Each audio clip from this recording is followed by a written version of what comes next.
Hi everyone. இன்றைக்கி பார்த்தீங்கன்னா நம்ம ஹைடெக் ஃபார்முடைய நீள அகலம் எவ்வளோன்றதை பார்க்கலாம்.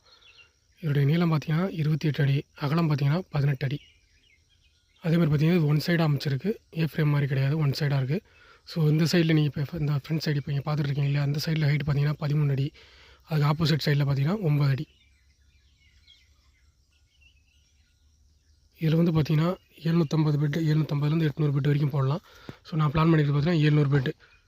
ஃபுல் ஹெவியாக போடும்போது பார்த்திங்கன்னா உள்ளே ரொம்ப கன்சிஸ்டண்டாக இருக்கும். CO2 பிரச்சனை ஏற்கனவே வருது. ஸோ அது இன்னும் அதிகமாகும். அதனால் 700 பெட் வரைக்கும் இதில் போடலாம்.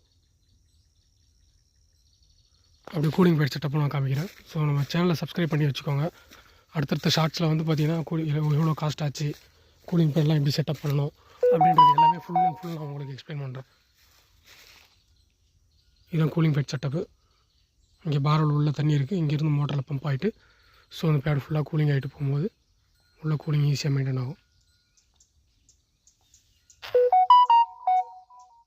அடுத்தடுத்த ஷார்ட்ஸில் பார்த்தீங்கன்னா டெய்லியும் ஒரு ஷார்ட்ஸ் அப்டேட் பண்ணுறேன். என்னென்ன செட்டப்லாம் எப்படி பண்ணணுன்றதை A to Z உங்களுக்கு ஃபுல்லாக எக்ஸ்பிளைன் பண்ணுறேன். தேங்க்யூ.